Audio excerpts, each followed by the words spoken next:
All right, so Ring of Honor in 2013, it's been a long time since I've touched on the ROH product, but this is going to be more of a positive video. I just want to, kind of look back at the year and give credit to a lot of the guys that really busted their ass and really put their heart and soul into the company.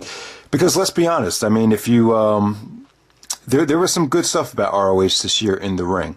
I think my main gripe with the company is it's just tough to get invested in a lot of the characters and a lot of the feuds leading up to some of the shows. And I think a lot of people feel the same way, especially in the bigger markets. And I think that's the biggest problem with Ring of Honor. When they go to New York or when they go to Philly, there's just not a lot of people excited about the product. And it's attracting a lot of fans that are just, bringing the show down, especially in New York City with the Hacksaw Jim Duggan chants and, just a lot of people just trying to get themselves over and chanting shit that doesn't have anything to do with the ROH product. I think that's the biggest gripe for a lot of the people that go to the New York show. I think the goal is to bring in, I think if you bring in some Japanese talent, that'll bring out more of the diehard fans that are willing to spend money on, more expensive seats. And it'll just create more of a classier, indie environment like, Ring of Honor was at Final Battle 2006, for example.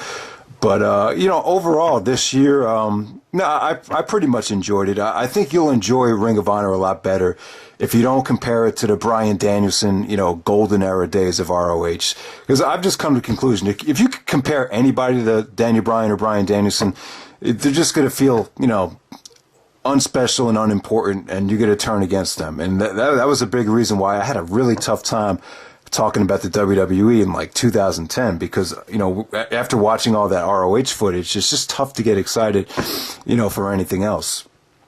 When you're seeing Bryan Danielson in action, because the guy's that good. And also, if New Japan as well, if you compare the ROH product to what's going on in New Japan right now, you'll just have a tough time appreciating it.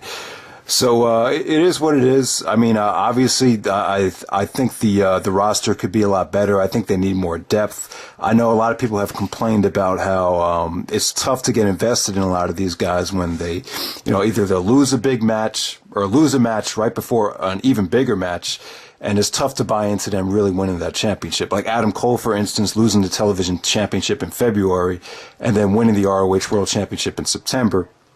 Or Jay Briscoe losing the tag team titles right before winning the Ring of Honor World title. I think that problem just has to do with the lack of depth. And that's why you're seeing this, the same guys hold the same titles.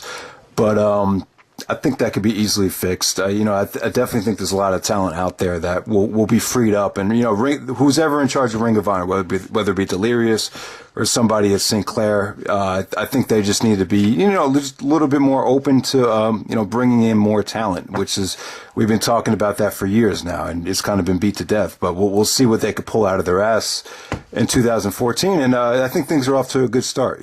Chris Hero and AJ Styles, very nice additions to the roster. I'm not so sure how long they're going to be committed. But, I think Hero and Styles, I'd probably take that over the Wolves, to be honest with you, at least from a charisma and from a promo standpoint. But, yeah, man. So with Ring of Honor in 2013, a lot of people were excited about the year. I really thought they got off to a pretty solid start. I mean, after firing Jim Cornette, you saw the quality of shows, go up. You had a great Glory by Honor, and then you had a pretty good Final Battle to end out 2012, and it kind of carried over for a while. We got some really solid house shows. We had an awesome 11th anniversary show, but then boom, the Scum angle happened. And the problem with the Scum angle is I think we saw the Shield in the WWE, you saw Aces and Eights in TNA, and you saw the Scum in ROH, and it just consisted of a lot of guys that were, guys that were out of shape or had drug problems or just weren't that good in the ring. I mean, let's face it, Jimmy Jacobs was by far the best in-ring worker in Scum, so they can only go so far. I think Scum would have worked a lot better if Jacobs was more of a mouthpiece and had more involvement like he did in the Age of the Fall. Instead, we got way too many Carino promos. We got way too many crappy matches of Rhett Titus and Cliff Compton against, whoever. And it just got stale. And, it's a shame because I think Best in the World was like the turning point for some people. Some of the people that were going to give, Ring of Honor a second chance got really turned off when I think the stream went down. at Supercard of Honor and Best in the World. So that was kind of like, people are going to judge the year because of the stream issues. So that's kind of unfortunate. But, to me, when you look back at a lot of these shows, 5 years from now, we're not going to care whether the stream went down to some of those shows. You're just going to, appreciate the show for what it was. So let's keep that in mind. Let's not try to let, Go Fight Live or the stream on ROHWrestling.com determine, how good the year was. To me, I've given up on iPay-per-view. I just don't think, it works with the indies. It's just too much of a risk. But a lot of people do want it, and that's the future. So that's another debate we could get into. But but overall, man, I thought Border Wars, was a sign of good stuff that might have come with bringing in Taishi Ishimori, the Japanese talent.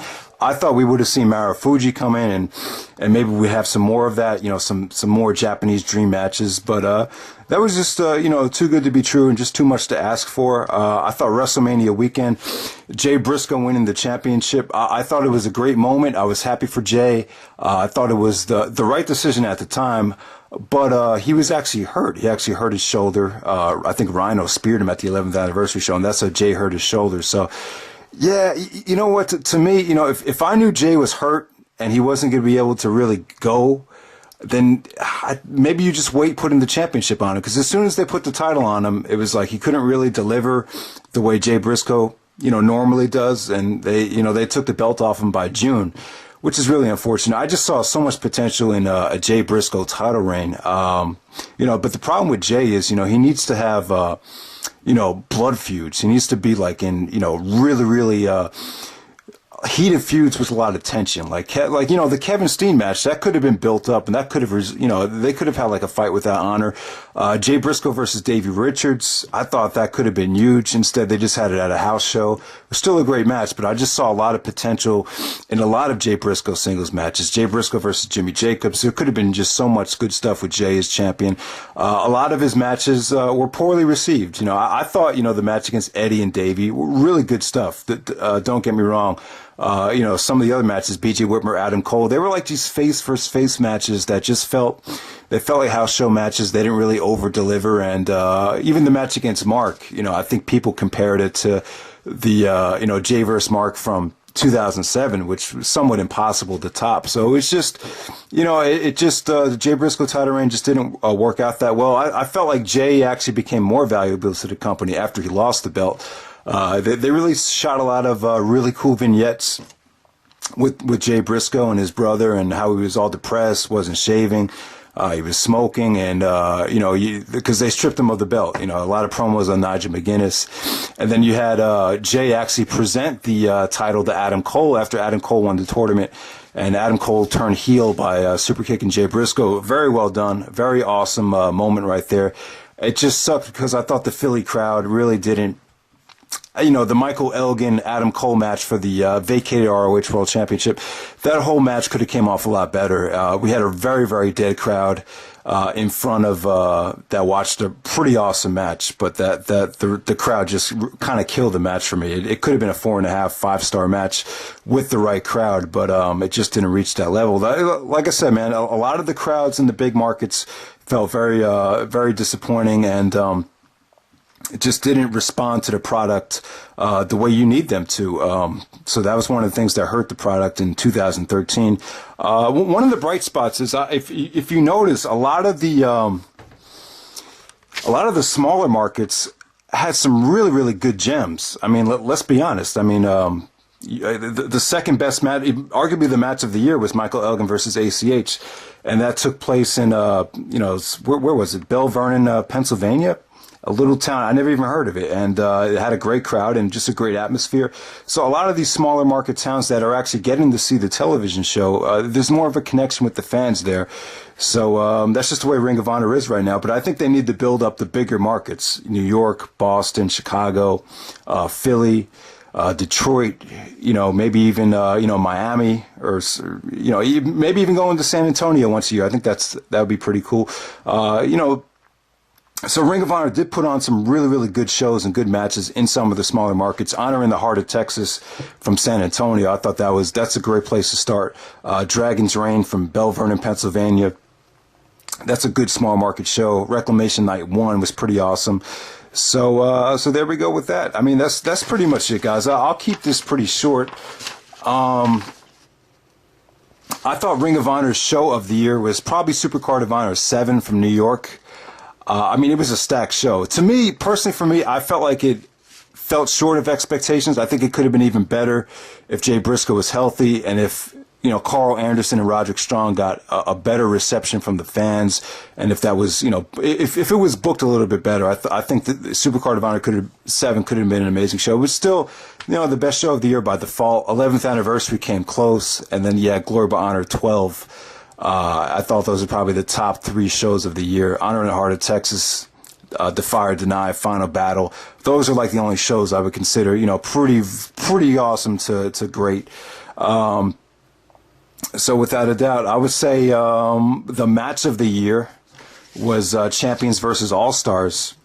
I believe you have Michael Elgin, Jay Lethal, Caprice Coleman, and Cedric Alexander taking on Matt Taven, the television champion, Adam Cole, the world champion, and the tag team champions Red Dragon. This match went about an hour and a half, and Jesus Christ, I mean, you gotta give it up to Michael Elgin. He worked his ass off in this match, and Adam Cole as well. Both guys were workhorses. They gave it everything they had. You know, went a very long time, but you know, there was just, the match never really dragged, and there was just moments of greatness throughout the whole match. And definitely not one of the best matches in Ring of Honor history, but I have to give it the number 1 spot. I think Elgin and ACH, that's probably, I probably put that at number 2. The Wolves and Red Dragon from Supercard of Honor was pretty awesome. I'll put that at number 3. Cole versus Elgin versus Briscoe, the Final Battle main event with Chris Hero and his triumphant return. I thought that was pretty awesome. And then at number 5, Elgin and Jay Lethal from Supercard of Honor 7. So those would be the top 5 matches of the year. And I have to give the MVP. I'd probably give the MVP to Elgin. Definitely the best wrestler in the company, without a doubt. And so we look forward to. I just thought Elgin, as far as Elgin goes, I mean, I think the problem with Elgin is his look. I think just obviously a lot of the teeny boppers aren't gonna, you know, they're not going to go crazy over Elgin's look. I mean, it's not that any teeny boppers would watch Ring of Honor, but, you know, in his promos and his, you know, overall connection with the fans needs to improve as far as work ethic goes, as far as, you know, strength and conditioning goes and getting it done in the ring. The guy's pretty much flawless. I mean, he's definitely you know, he's a friggin' bulldozer. I mean, the guy's amazing in the ring, but he's pretty much missing everything else. You know, he's pretty much has a lot of the same problems Benoit has, but I think they're even magnified to the next level, to be honest.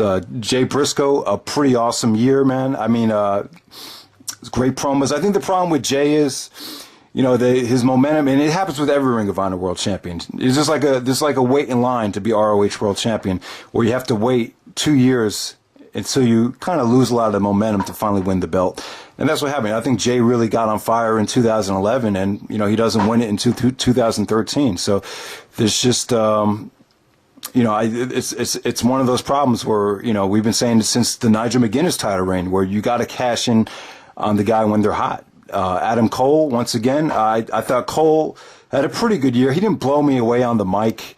Had some pretty solid matches with, you know, Jimmy Jacobs, and, you know, he won the ROH world title, and he did some really good shit this year. Give him a lot of credit. Probably the best multi-dimensional performer that ROH has right now.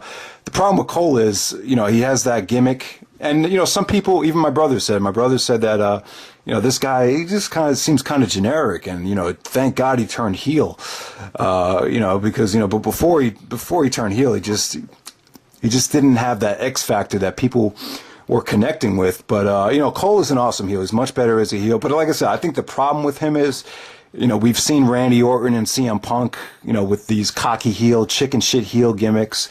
And those guys just do it a lot better. It's just kind of tough to follow that act when you're a guy like Adam Cole, you know. But the guy has a lot of potential. He's still young. He's only going to get better. You know, O'Reilly, I would like to see O'Reilly be a singles guy. You know, Red Dragon has worked out pretty well. You know, where's Bobby Fish going to go if they break up Red Dragon? That's the big problem with that. But Kyle O'Reilly is definitely, probably the best worker in the company right now besides Elgin, if you take the Wolves out of the equation. You know, I like what Roderick Strong and Jimmy Jacobs are doing with Decade. I think that's an awesome stable. I think that makes sense. It's not oversaturated with a lot of different guys. It's just 3 solid core guys that have been in Ring of Honor for, 10 years. So I like that stable. You know, Eddie Edwards is gone now, but, give him, kudos. I thought he had some great matches this year with the Wolves and with Taiji Ishimori and with Kyle and Jay Lethal. Lethal, I don't know what Lethal's doing, but let's give him credit. He could have easily won the ROH World Championship. You just don't know how much he has left in the tank. ACH had a pretty awesome year. Show-stealing matches against Elgin, Roderick Strong, Davey Richards. I wish they would break up the tag team with him and Tiberius Thomas. It's pretty obvious Thomas is the weak link of that team. Tiberius, I think he has a job because he has pretty unorthodox offense. He's pretty innovative when it comes to the offense. It's stuff that we haven't seen before. But just because it's different, it doesn't mean it's necessarily good. I just find a lot of their matches and it's mainly an issue with Tiberius Thomas. I'm just not big of a fan of him, but I know other people are kind of down to him as well. I just think it's just a situation where ACH will be better, going for the television championship in a singles role or even the ROH World Championship, depending on how things go. And Jimmy Jacobs, I think Jimmy Jacobs is going to be the top heel in the company. It's a debate, Adam Cole or Jimmy Jacobs, either guy, great on the mic. I love Jacobs. I think he could be in contention for the ROH World Championship. He's just what Ring of Honor needs right now. He's just someone that really knows how to cut a promo and just get people emotionally invested. So I think Jacobs is in the right step away from Carino. I think that's a much better fit because Carino's mic skills kind of overshadowed Jacobs. My issue with Kevin Steen this year is I just think he needs to lose weight. He just does not look healthy out there, and it's slowing his matches down. You could tell he's significantly gained maybe 20 to 30 pounds. I mean, he just looks like he's pregnant.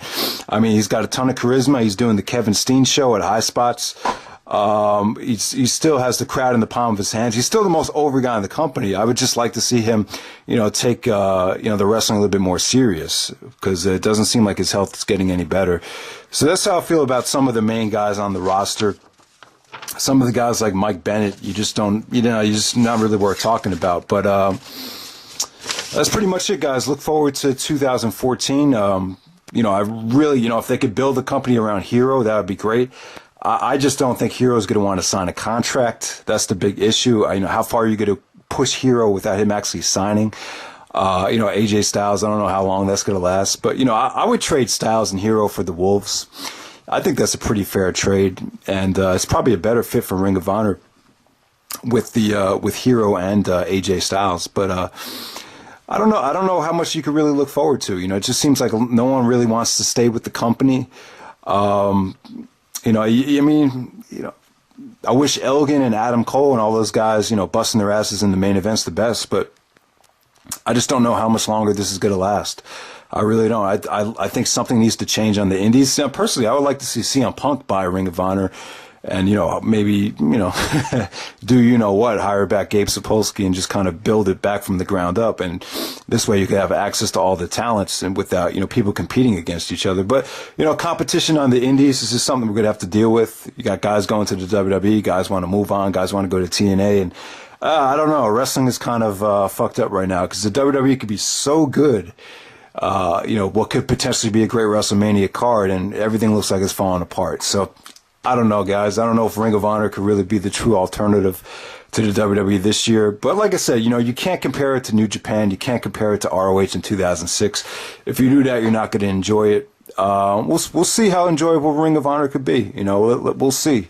I think Jacobs and Cole are off to hot starts. We'll see how much of a role Hero plays. So that's pretty much it, guys. Hope you enjoyed the video and take it easy.